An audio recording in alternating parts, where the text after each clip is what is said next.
இயேசு கிறிஸ்துவின் பரிசுத்த நாமத்தில் உங்களை அன்போடு வாழ்த்துகின்றேன். என் அன்புக்குரிய தேவ ஜனமே, இன்றைய நாளிலும் கர்த்தருடைய வார்த்தைக்கு நேராய் நம்மை தாழ்த்துவோம். கடைசி வரை யூதர்கள் இயேசுவை தேவன் என்று ஏற்றுக்கொள்ளவில்லை.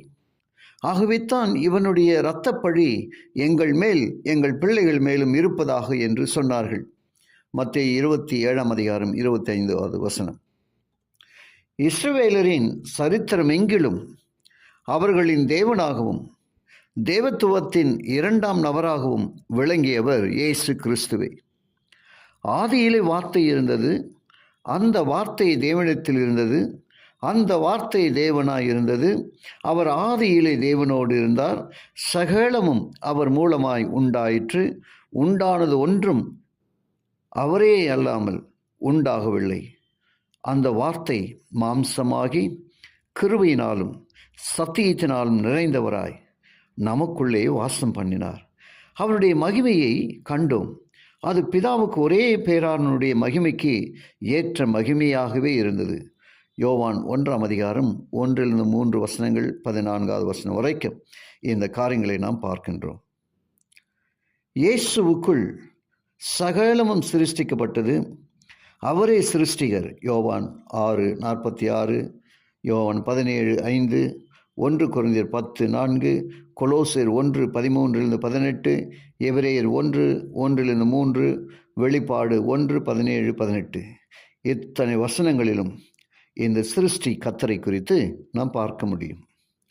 ஆயினும் இயேசு கிறிஸ்துவை சாதாரண மனிதன் என்றும் தேவனால் சிருஷ்டிக்கப்பட்டவர் என்றும் எண்ணுகின்றனர்.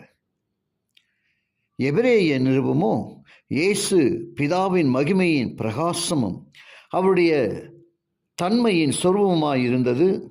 சர்வத்தையும் தம்முடைய வல்லமையுள்ள வசனத்தினாலே தாங்குகிறவராய், தம்மாலே வல்லமையுள்ள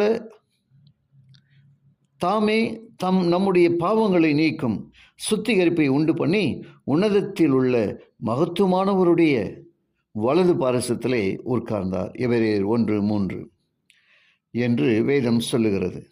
இவ்வுலகை படைத்தவரும் நமது ஆதி பெற்றோராகிய ஆதாம் ஏவாளோடு ஏதேனில் உலாவினவரும் இஸ்ரவேலரை எகிப்தின் அடிமைத்தனத்திலிருந்து விடுவித்த மீட்டவரும் சீனாய் மலையில் பரிசுத்த 10 கட்டளைகளை 2 கற்பலகைகளில் எழுதி மோசேயிடம் கொடுத்தவரும் வனாந்தரத்தில் அவர்களை போஷித்து பாதுகாத்தவரும் கர்த்தராக இயேசு கிறிஸ்துவை என பவுல் அப்போஸ்தலன் கொரிந்து சபைக்கு எழுதுவதை நாம் கவனிக்கலாமா?